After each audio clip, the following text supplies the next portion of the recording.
Yeah. I don't know if that was a hit on camera. Let's just do it. It's like, Yeah. that was definitely a miss on yours. So it had to be more Go. like that. Yeah. All right. Welcome to 40 Fit Fu, episode 7. Dealing with injury.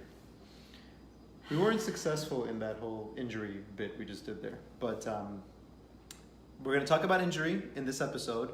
But you said that there were 2 questions that we need to answer. Yes, from so the last episode. week, as you know, we were on location. We were at a dinner event, so we had to sneak away. And so we didn't really have the ability to read all the comments and see all the questions. And so we did want to answer these 2 questions from last week. The first one was, by the way, if you missed last week, it was on endurance. And so we were talking about breathing and how to keep up your endurance for your Kung Fu training. And so one question was, consistency is important. Someone recently asked, what is the tipping point in terms of frequency, where you improve, where you maintain, versus where you start to decline? Is it X number of days or X number of weeks? Any thoughts? Okay, I will answer this. So first is that improvement, right, goes like this. Can you see this? It does not go like that. It goes like this. And then sometimes maybe backwards but eventually go there. And there are times where you plateau. I think what I've learned over the years is that you should enjoy the plateau. Yes. So let's take, there's a certain move and you feel like, well, I haven't been improving. Define what that means and be really clear with it, because you can improve in a lot of different facets. You can improve with your strength, with your endurance, you can stamina, you can improve with special technique, you can improve with your mind game. So in strength training, sometimes a plateau could be like, well, I can't press a heavier weight than this. Well, then that's a time where you can really spend time in the plateau and really refine your technique, and you'll set yourself up for the next step. So. Okay. Good. And yes. And the second question, I did answer on the post later on, but it was actually about the breathing part, where we talked about inhaling and exhaling. And one of our awesome viewers, Sifu, Derek Johnson, asked, he gets the question frequently, do I exhale or inhale while punching or blocking? And he wanted our thoughts on that. And on the post, I had written kind of briefly in very short detail, pretty much when we're doing continuous movements that are connected, we usually inhale on the block and exhale out on the punch. However, it's not like a hard, fast rule, because It really depends on the actual movement. And I think you had some thoughts on that as well with the blocks. Yeah, so I think for let's say it was a traditional Kung Fu form, and we're trying to be fluid. We're going to inhale when we block, exhale when we strike. But some of our blocks can be considered a hard block, where you're trying to cause damage during the block. And I think that's more than fair to say, hey, let's exhale during that block. Mm-hmm. And then the other thing is, since that was about endurance and when to inhale and exhale, a very popular Chinese martial arts exercise is to go from a riding horse stance to a lady horse stance exercise, which has this twisting motion. Mm-hmm. So I like to teach when you step into a lady horse stance exercise to inhale, and then to exhale as you twist out of that into a riding horse stance. Yep, I teach that way as well. And just to take that as a great example for those of you Wah Lum practitioners out there, as you know, when you step into a Luigi mat and then you turn, sometimes you're turning into a blocking movement. So that could definitely be an exhale. So it's not, again, a hard, fast rule, but pretty much usually if you're striking or you're expressing a movement and you're putting power, you're probably going to be exhaling. And that kind of crosses over into the spirit thing too, know, expressing your power. So it's all interlaced. But today so that answers the questions from last week. Again, we had some tech challenges, but we do like to when try. I'm involved, there's always tech challenges. But we do like to try to be really consistent in bringing you this 40 Fit Fu. So even though we were not on our shooting location, we definitely didn't want to skip out and miss a week with you. So that's how dedicated we are. Yeah. Full dedication to my one viewer. Yeah, that's awesome. So I appreciate you. So no, we really are appreciative. We've gotten some really cool feedback and getting more and more comments every week and questions, and we appreciate that. So please keep encouraging. All right, so today we are talking about injury. And I remember when I was younger, I would get injured and then it'd be like a day later I'd feel fine, even if it was even something like a sprained ankle, when I would step off a curb. Usually when I do Kung Fu, I actually don't get injured. It's usually when I'm walking into objects off of curbs, turning corners, those walls, they Tables. just come out. Yeah, Tables they out of furniture nowhere. jumps at me. I don't know if that happens to any of you, but basically, I would never really remember having to be like laid up and injured unless it was something really major, Right. And so it was like just kind of a bounce back. You just were really able to bounce back, and I see that a lot with these kids. They sometimes are injured and they're able to kind of bounce back really quickly. As we mature, I have definitely found when I have small, and I wouldn't even call them injuries, I'd call them like setbacks, because Right. I don't like to actually label, oh my God, I'm injured, because it makes you immediately think that you are incapacitated, you're out for the count, and I refuse to be out for the count. Right. So I really see some things as a setback, and I'll even take something as small as like, if I've tweaked, quote unquote, my knee, a lot of people they're like, okay, well, that's it. I need to be laid up and bed rested for the next few weeks. I just know that I have to kind of take it back. So maybe I'm not going to go all the way into my stances, and I'm just going to kind of work on my breathing or work on my upper body. But I think you have a really good philosophy on if, say, you do have something like a sprained toe or even an ankle, right? So like something that's actually an injury, but there are other parts of your body that can move, and you shouldn't just sit at home is kind of our philosophy on this. So I'll let you kind of go into that more. You're right. The worst thing you could probably do is to not do anything. So I'm going to say this 2 times. You should always go through, no matter if you're injured or not, pain-free range of motion. Pain-free. You should go through pain-free range of motion. I think we go 3rd time's a charm. As often. Let's try it together. Yeah. You should go through pain-free range of motion. We did pretty good there. Okay. I have a short-term memory. Okay, so here's the thing. Let's take your ankle. Ankle sprains are actually pretty common, and they're very common in women as well. Yes. So there's so many places I want to go here from Let's your little intro. Let's stay with the ankle. All right, first, with the ankle, let's even talk about young people, okay? Just because you are feeling better right away, that doesn't mean that you have recovered the right way and that you are going to do things correctly. So just pay attention. Yes, you should be able to move as soon as you can, as long as it's pain-free, but realize that sometimes an injury will affect the way that you move, and the number one cause for an ankle sprain is a previous ankle sprain. So just remember that, okay? That you do want to take that seriously. The second thing is, let's say it's something that's pretty severe that doesn't allow you to really move, to put weight on it. Well, this is a great time to then focus on your upper body. Yeah. Okay. So we actually had a comment from one of our viewers that was kind enough to share like a major injury they had after running through an airport, trying to catch that flight connection. And so thank you for sharing that. But they're telling me it's taken like 4 months to heal, and so it's kind of really frustrating. And he's really kind of gun shy about doing kicks and anything jumping, of course, again. So maybe you can kind of spring off of that to. I will spring off of that with a quick caveat of, I am not a physician. I pretend to play one on TV sometimes. No, but one is, if you have a really bad thing, go see a physician. I think maybe physical therapy, chiropractor, someone who is a little bit more homeopathic than a typical surgery. Than a typical surgeon probably is not the best choice in my opinion. But let's just take it as an example, not knowing exactly what happened, and even if we knew exactly what happened, we probably shouldn't be giving exact advice on that. I just but let's say in a generality, right? Let's say I sprained my ankle running to catch an airport, right? And I sprained it because I stepped a certain wrong way, right? Then probably the first thing that I want to do is go through pain-free range of motion. I'll use my wrist as an example. So let's say I sprained it and it hurts really bad to do this, go back and forth. Then I would try to move it as often as I can, and I'm talking all the time, as long as it doesn't hurt, as soon as possible. That's the way that I would approach it. And then from there, depending on the severity of the injury, start progressively loading it. The best way to load your tissues when you're injured is with an isometric contraction. So what do I mean by that? Let's say it hurts. Let's say it hurts to do this, right? Then what I would do is use my free hand and apply pressure until I'm creating isometric contraction. Isometric means that nothing is moving. And then maybe I would have a little bit of freedom to go a little bit more. And then I would build strength in that range of motion and continue building that.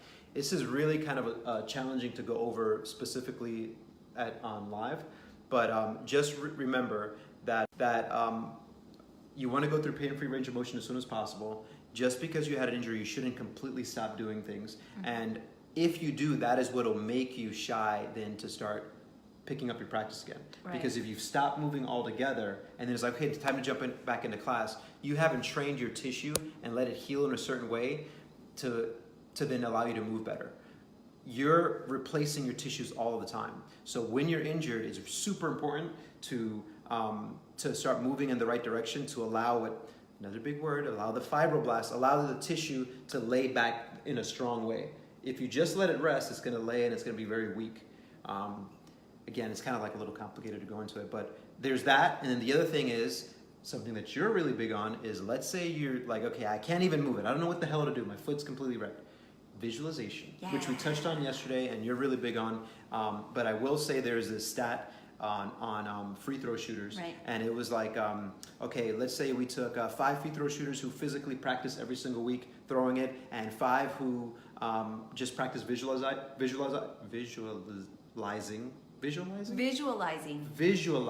Yes. It's dinner time, people. Okay, visualizing.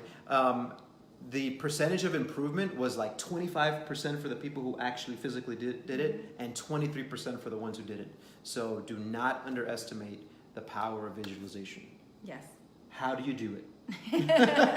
Well, kind of springing off something you said earlier, and I think I might have interrupted you, or we jumped onto something else, like a question, but you had also mentioned, like, okay, if your toe is hurting, like, your arms are still okay, your brain is still okay. I mean, hopefully your brain doesn't get injured. So there are other things you can do. So, you know, it is a good time, especially for you Kung Fu practitioners and Wah Lum practitioners. This is a great time to work on your philosophy studies, as well as your self-defense, form application, movement interpretation, all those things that you don't really like to work on and usually like takes the back seat. It's a good time to kind of take advantage of that and go, okay, what can I work on? A lot of times if your arm is injured, I'm like, okay, well, how are your splits? Are you stretching? Are you know, your lower body can kind of do the stance work or whatever. So you can always kind of find ways around it so that you're not just stagnant. And believe you me, if you are really super injured, just take a day of rest. It's okay. We're just saying, for those of you out there that get really frustrated because you feel like you're on the bench more of the time because there's little things as we mature, as I said earlier, that you start to feel and you're like, well, I don't want it to get worse. A big one I hear about is the back. And you're like, well, what can you do if your back is injured? I mean, I like when Oscar does toe cars. So he has a video on it somewhere, I'm sure. So you can do that if your back is injured, but also visualization. So that is something I'm really big on. Oftentimes you'll see our Wah Lum team at a tournament and we're like in a circle and it looks like we're in a seance, but we're not in a seance. We're actually meditating and visualizing our forms. So to me, if you can visualize and go through the motions and see your best self, that's often also really good for your confidence building. And also kind of that dream, like what is your best, you know, the kick that you can't accomplish, like visualize yourself doing it the best that you can. Right. And you will start to actually be able to achieve that faster than if you don't do it. So, and you know, if you can't fall asleep at night, you can just do like count your kicks or your punches, and then I don't know, instead of sheep, maybe. Let me know how that goes. I don't know, but I am actually really big on visualization because I don't often have as much time as I would like to actually get into the hall and do training. Sometimes it is right before I go to sleep, I'm visualizing my forms so that they stay in my brain, because as we mature and get older, things, you know, you forget things a lot easier. And so you have to constantly kind of have it at the forefront. So. Well, and the other thing is, if you take injury as the opportunity to work on your mental game that way, then when you do heal and get better, then you have built this awesome skill, which will just supercharge your training when you are actually physically doing it. So it'll be like Wonder Twins combined, you know what I'm saying? Bam! And so you'll have your physical training and your mental training, and you would have built this really great practice, which is just going to make you better overall in your martial arts. Man, there's so... With injury, there's a ton of stuff to talk about. Yeah, and we also had someone else sharing. I think they're just telling us that, even something as major as like an ACL replacement, ouch, but coming close to 100%, so that's awesome. Oh. I would say, go ahead. for sure, listen to your PT, do those really, really boring exercises that no one ever wants to do, and that'll get you back faster, but you're pretty excited now. Yeah, so now I remember what I want to talk about, is why... ACL replacement, now you're excited. Yeah. Why do you get injured? Okay. Without picking any terminology as far as a specific tissue, let's say it's your knee. Let's just call it your knee stuff, right? You got your knee stuff, and you have an ACL replacement or an ACL injury. Well, I don't know. I can't visually see the ACL, so I'm just going to say, okay, your knee stuff wasn't working well, right? And the reason that you get injured is because the amount of force that was put into that stuff was more than what it can handle. For example, like running, say, or jumping. No? If you're completely out of shape, that's a whole nother thing. You need to be in shape to run, not run to get in shape. But we talk about the force part, because you're saying... So I'm talking about like the amount of force that you put into your knee, right? So you should train your tissues to absorb more force than they would normally take in whatever your sport is. So, and the way to do that again, to go back, is some strong isometric loading. You can safely, if you practice it the right way, isometrically load the tissue, all your stuff, in a way that it will absorb more force than what your sport demands, and that will then lead to resilience, which will then lead to no injuries. Okay, maybe no injuries, but there's a couple things. Even if you do get an injury, then you'll recover faster. Yeah. And it will take something that would be an ACL tear or a third degree sprain to maybe a much milder sprain. Mm-hmm. So this doesn't completely ever prevent you from getting injured, right. But man, it just sets you up, if you think of the training it the right way, to minimize the risk of injury, and even if you get injured, to minimize the severity of the injury. Yeah, so prevention is really good. And then your running thing, I mean, listen. No, it's just when you're the number. Yeah, so you, let's say you weigh 100 pounds, just because my math is not so very good, okay? Every time you step, it's 1 to 2 pounds of your weight. So your 100 pounds goes to 200 pounds. Some of you weigh more than 100 pounds, 1 right? to 2 times. 1 to 2 times your weight, so right. Then when you run, it goes up 2 to 4, sometimes maybe even more of your weight. Every step. So if you weigh 100 pounds, every step of your run, that force that's being put into your joints goes up to about anywhere from 2 to 400 pounds. When you jump, it can go anywhere from like 4 to 10 times. So the reason injuries happen is because you're doing a lot of repetitive motion. You're putting in more force than the tissues have adapted to. That's a super simple way to think about it, but just realize that you can safely train your tissues to absorb more force than your sport demands.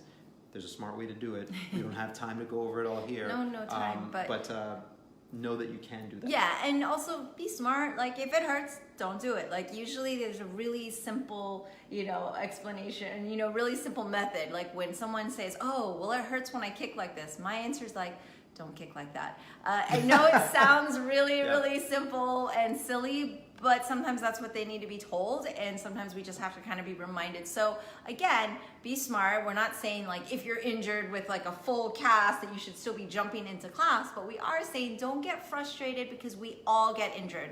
I've been injured, you've been injured. I mean, it happens, and it does happen a little more frequently with longer times on the bench as we mature. And so I wanted to kind of give you guys a little bit of inspiration and know that, yeah, it's okay. It happens to all of us. Even Grandmaster Chan has been injured, although he heals He's like astronomically Wolverine, though. fast. He's sort of like he's Wolverine. kind of like Wolverine. But I think it's because he does as well continue to move up exactly into the point. He knows exactly what to do for his body, and like we use him as our #1 prime example all the time. But it's really just because we're all trying to be like him when we grow up. So, but essentially he does. I've never really seen him just lay up in bed after he says, oh, I jumped down the flight of stairs, like we were on vacation, and he was jumping down flights of stairs, and then he kind of felt a little something from that, and this was like last year, so 79 years old or whatever, and then he kind of kept moving but knew what to do, and then he was fine. He was back to normal. So But really, for those of you that do get injured or are injured, don't get frustrated. Know there's other things that you can do that will absolutely benefit you. Like you said, your body and your mind working together when you do get back to 100%, and just kind of keeping positive, knowing that you will get back to 100%.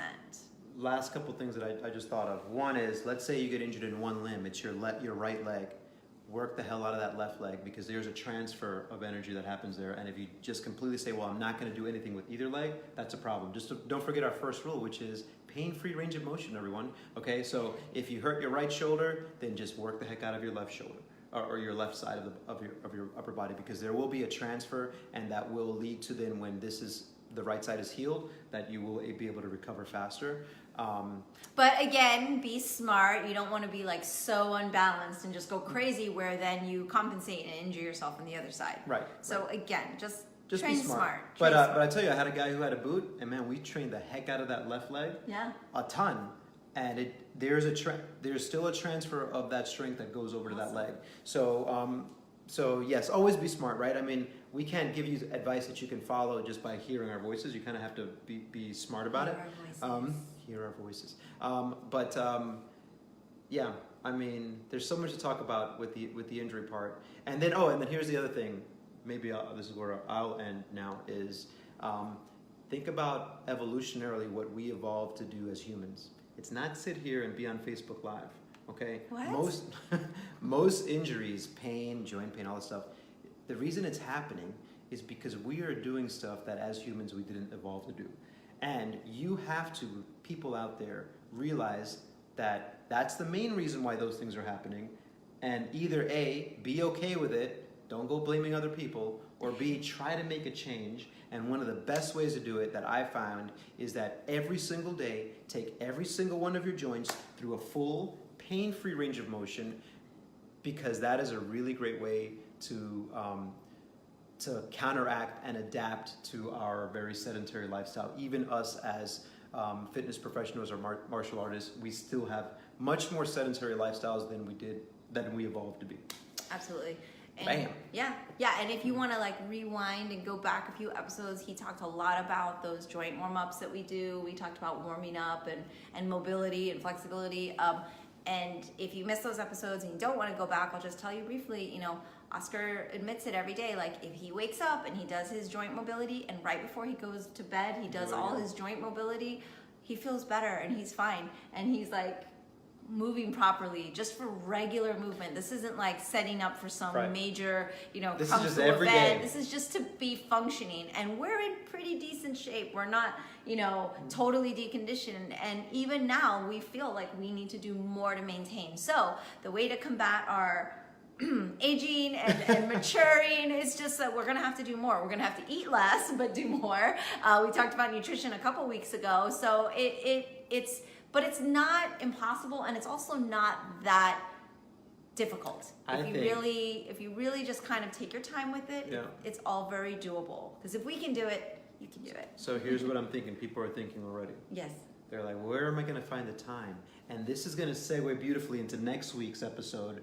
How do you find the time as an time management, more mature martial artist? How do you find the time to do the things that you want to do if you love doing Kung Fu and you want to continue doing it? All right, so think about your questions for next week, and you can email us or social media us or however you want to do it. I'm at Sifu Mimi Chan. Oscar's at Control Your Health. And we're here for you guys. So hopefully you're enjoying these episodes. If you are, turn on notifications and tell your friends and family, and run up to the top of the highest mountain, yell it out. Yes. Yeah. Yodel it. Yodel it. And send us a video of that, because that would be pretty awesome. That'd be great. We'd really love that. It doesn't look like we have any more questions. Thank you for those guys that shared with us today your circumstances, and that sharing and asking questions and reinforcing that you're also healing and getting better too. So good luck with that. We hope everybody is getting better and able to do Kung Fu till we are like in our hundreds. That's the goal. That's the goal. And one of the ways to do that is to make sure you get the proper nutrition. So as I always like to say when we're finishing dinner up time. there, it's dinner time. Maybe we should do these after dinner. Yeah. We would be on. Yeah. No, actually, I wouldn't be on. Oscar might be sleeping. All right, thank you you guys Anyway. for tuning in today. If you have questions, let us know, and we'll see you next week. See you next week. 45th Fu out.